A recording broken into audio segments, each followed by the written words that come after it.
Son of a... Yeah.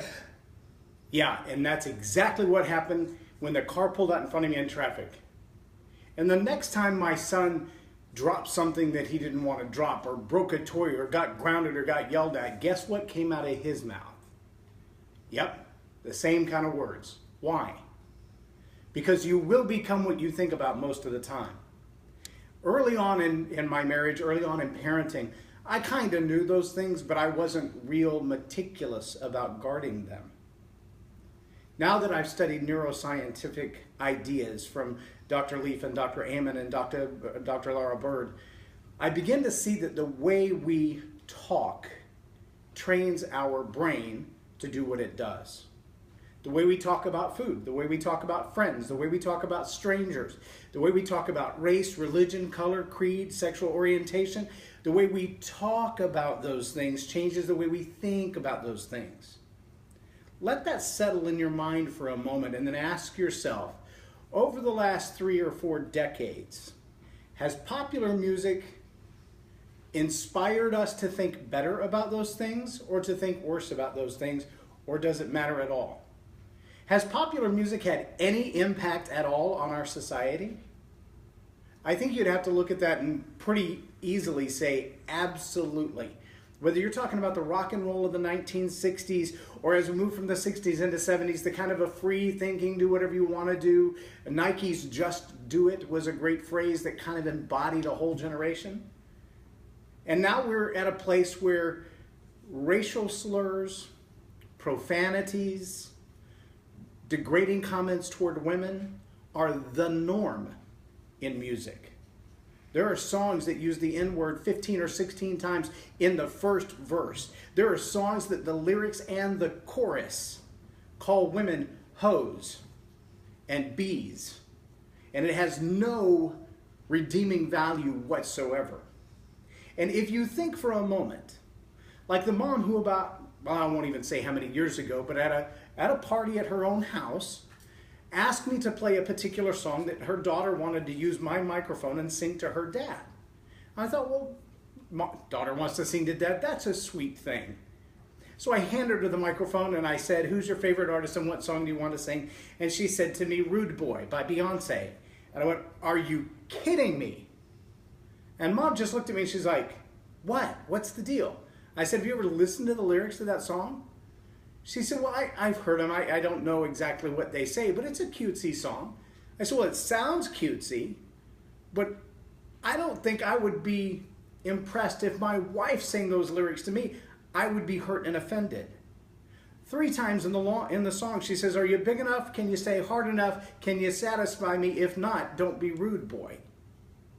Hello? She's asking, are you man enough in the bedroom? That's what you want your daughter singing to your husband? Are you serious?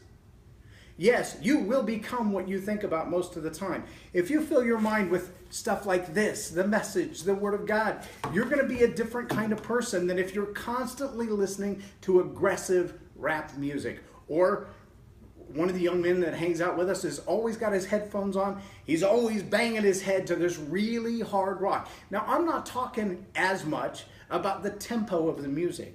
What I'm talking about is the attitude that comes through the lyrics and the way they're spoken. I grew up on country music. But the story that I just told you about how my sons repeat what I say, they are like little computers, garbage in, garbage out. Most of the time, especially when they're young, you're going to get exactly back what you put in there. There's a country song that talks about a guy driving and he slams on the brake and the little boy's chicken nuggets and his orange drink go flying all over him and he yells a 4-letter word and dad's like, where did you hear that?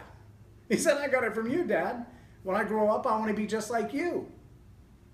So it doesn't matter what kind of music you're talking about. If you're not guarding your mind, guarding your heart with the words that are coming in, if it's not uplifting, if it's not encouraging, if it's not empowering, it's destructive. There is no neutral ground. Think about that for a minute. Remember, you're watching Tell It Like It Is. I'm not here to lie to you. I got nothing to gain by that. P.S. I don't have sponsors. I don't have advertisers. You can't boycott me. Thank you. But I love you enough to tell you the truth. And the truth is, if you sit around eating nothing but McDonald's all day long, you are not going to lose weight. And if you do, you're going to be starving to death in the same process. Again, I encourage you to read Think and Eat Yourself Smart. One of Dr. Caroline Leaf's claims about that book is that we are the first generation of human beings to be both obese and malnourished at the same time. When you think about the garbage that goes into our minds through our televisions, through our music, through the internet, through YouTube. I heard Brendan Burchard, who is a great trainer and an arbitrator. He's spent years and years and years helping people solve their problems. And now he teaches people to be more productive. As a result of all the things in his life, he has completely changed his diet, completely changed the way he thinks, what he reads, what he writes, where he spends his time. And from the time he got out of college until today, he has been on an ebb and flow cycle. But he has learned, even with physical damage to his own brain, how to rewrite the neuroplasticity. And Brendan will tell you, you've got to think differently than you thought before. Bob Hamp, his entire counseling practice is built around thinking differently. The processes that we've been using to feed ourselves physically, to feed ourselves mentally and emotionally, to feed ourselves intellectually, has not been a healthy process over the last 3 or 4 decades. We wonder why Alzheimer's, Parkinson's, cancers, diabetes is on the rise. You know, we have kids now diagnosed with type 2 diabetes, meaning their body originally had all of the capacity it was made for. It does create insulin, it does absorb insulin, it does what it's supposed to. But within less than 15 years of their life, they're diagnosed type 2 diabetic. Their body has lost its ability to receive insulin and do with it what it's supposed to. That has a lot to do with the way we think and what we put in our minds, and it has a lot to do with our bodies. But if you listen to any of these experts on communication, the words that we listen to are the words that we repeat. And the words that we repeat are not just abstractly flowing out of our mouths, they're informing our brains at the same time.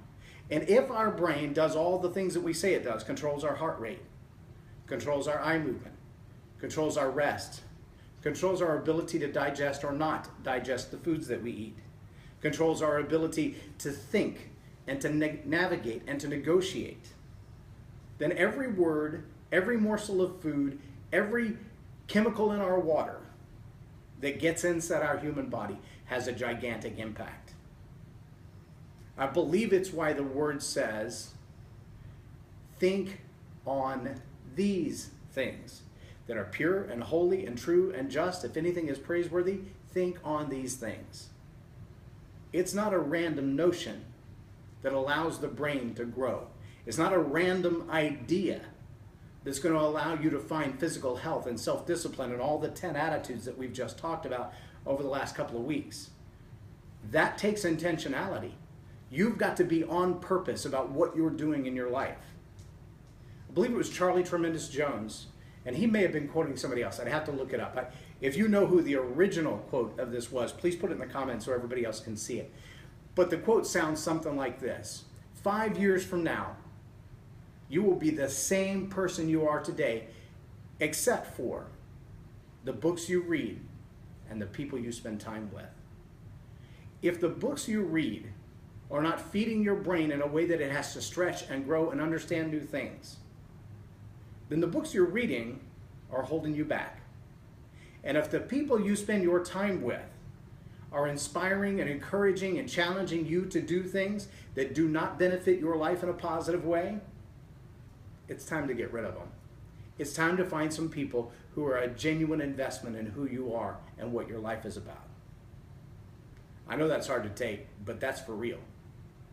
It's really easy to get off track, to allow the songs that we like the rhythm of or the melody of to get into us. And then we begin to repeat them and not think about the words say. And then our kids begin to repeat them and not think about the words say. Or we hear those lyrics everywhere else. You know, if you were to just take a book of poetry and read the lyrics of the top 20 songs on iTunes right now. I challenge you to do that just for your own research. Go to iTunes, pull up the top 20 songs, the most downloaded songs. Don't ask the question, are they explicit or not? I want you to read what your kids are listening to. Read the lyrics to the top 20 songs on iTunes, and then ask yourself, is there a reason that there's a rise in violence? Is there a reason that there's a rise in racial divides? Is there a reason that there is a rise in hatred toward cops? Is there a reason that there is a rise in civil unrest? in degradation toward women, and a lack of self-respect, and a lack of desire for education or further progression? Is there a reason that there is a clash in our culture that depicts other people as evil, right, or wrong, and doesn't hold us accountable for ourselves? Just go read the lyrics to those top 20 songs and tell me what you find. I think you're going to find that our kids all around the world are being fed a whole lot of troubling ideas. And if that's not enough, we've built a generation that is so driven by ADD that they'll walk into traffic playing video games on their phone. It was funny the first couple of years when the smartphones came out and people could actually stream video to their phones or read an email message on their phone, and you would see them walk into people or walk into a fountain or run into a glass door because they're staring at their phone instead of where they're going. But the idea of our minds being so captivated by useless information that we can't stop long enough to think, is that light red or green? Is that car coming or not? We don't even ask the question mentally, much less process the answer. What if I do walk into traffic? If you've been watching this page very long, you've heard the story of my son at 3 years old jumping off the bunk bed and landing in the floor several times. And by the time I caught on to what he was doing, he had a football helmet on. Just a football helmet and his little underwear. And he was jumping off the bed at the ceiling fan. And I said, boy, stop doing that or you're going to hit your head on the ceiling fan. And he looked at me with perfect purpose. And he said, that's what I'm trying to do. Now, was he doing it on purpose? Yes, that was what he set out to do. That was his goal, was to hit his head on the ceiling fan. Here's what he didn't understand in his little bitty mind. If your body weight meets that ceiling fan, even with a helmet on, the odds that you're coming down with a concussion are really, really high. And because that ceiling fan is spinning one way and your body is flying the other way, the chances you're going to bring that ceiling fan out of the ceiling, because it's only sheetrock and timber holding it up there, are also really, really high. There's also a really good chance that that spinning fan is going to slam your head into the lights. And when you hit the ground unconscious, glass is going to fall on you, perhaps in your eyeballs. But no big deal, you're wearing a helmet. Really? But how often do we do that in our own lives? We don't think about the garbage that's coming in. And so we go in, and there was a song called Working 9 to 5. Dolly Parton, back in the late 70s, early 80s. Became an anthem for a lot of people about the hatred that they had for their job. Then there was Johnny Paycheck, Take This Job and Shove It. Even today on YouTube, you'll see people flip off their boss and walk out the door with that song playing in the back of their head.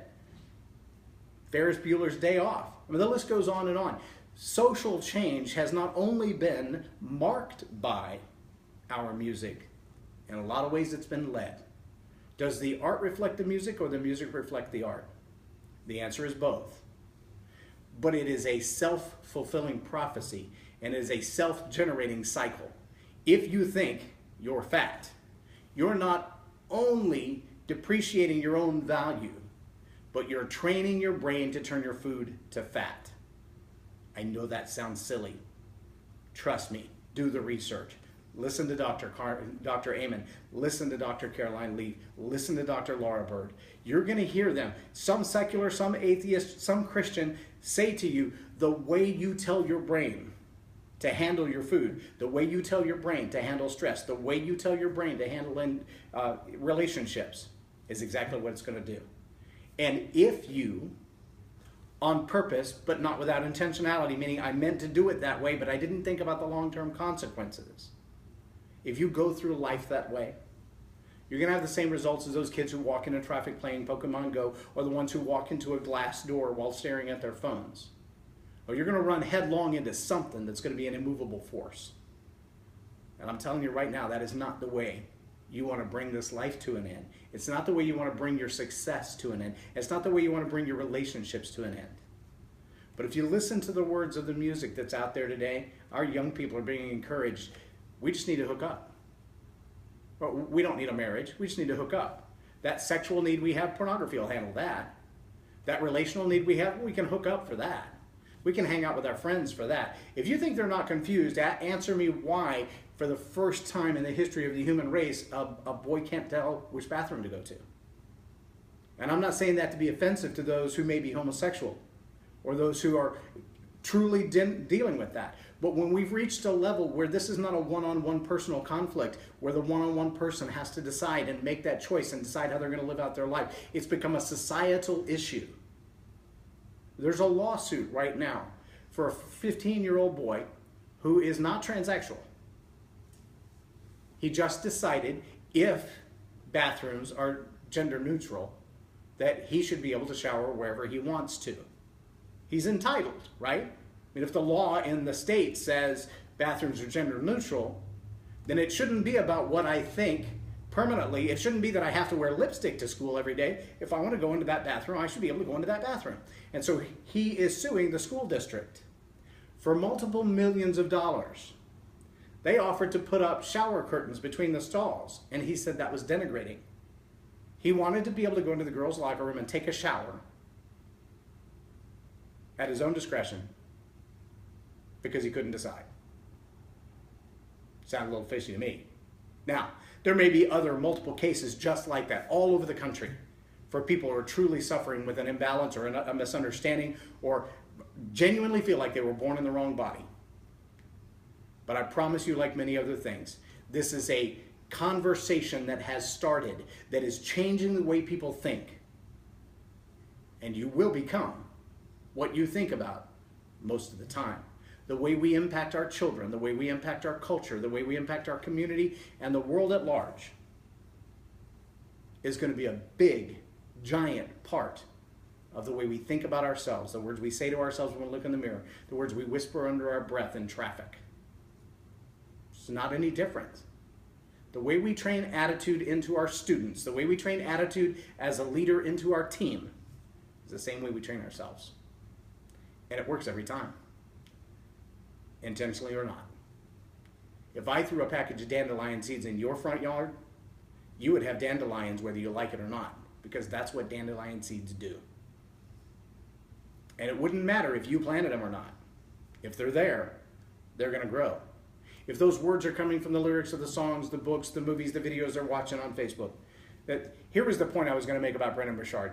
Brendon Burchard was asked, and this has been probably 3.5, 4 years ago. I was in one of his live training events in San Francisco.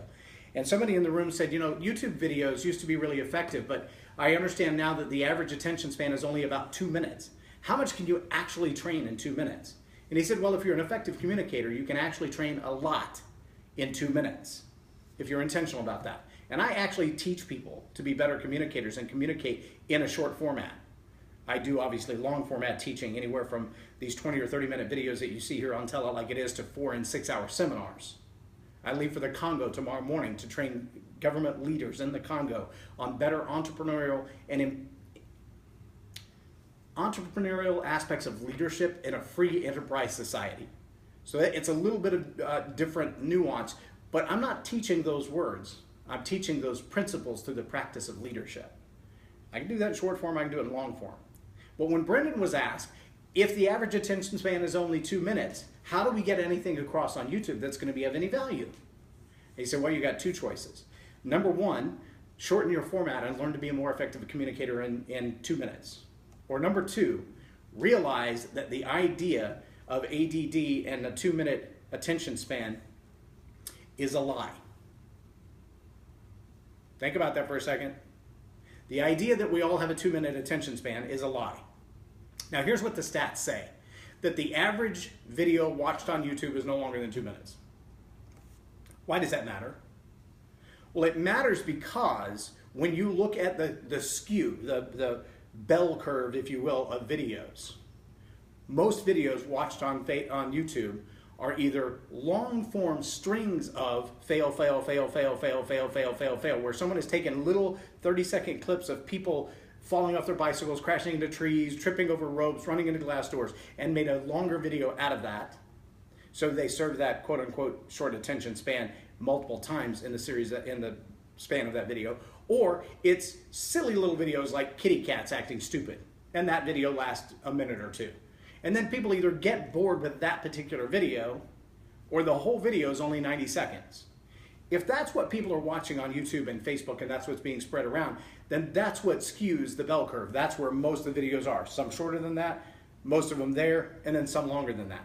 But here's what we find. When there's good, rich content, when people can actually learn something from what you have to say, and Brendan Burchard proves it. You can go look at his videos, tens of thousands, some of them hundreds of thousands of views on productivity, on business mastery, on communication skills, on how to take care of your body. Just go look up Brendan Burchard High Performance Academy on YouTube, and you will get more information than you could possibly imagine. The book is over 250 pages, but he has videos that are 20 to 40 minutes long with hundreds of thousands of views. If the average American attention span is only 2 minutes, who's watching those videos? The above average American is the answer. Do you want to be above average, or do you want to be average? Do you want your body to be obese and malnutritioned at the same time? Do you want your mind to be filled with stuff that is of no use to you? It's all about what you think, who you spend your time with, and the books that you read. And that's my challenge to you today. I want you to do a quick inventory. As you pull those 20 songs off of Facebook or off of iTunes and you read the names of the songs, look up the lyrics, I want you to make a little tablet of that. Next, I want you to ask yourself, how often do I let those lyrics influence the way that I think?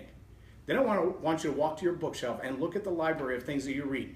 Is that true mental nutrition? Is it feeding you to grow in the right way? Do you have one of these? Do you have a big fat book like this that you can read a page or two a day and feed your mind, your spirit, and your soul all at one time? And are the people around you causing you to grow or causing you to die?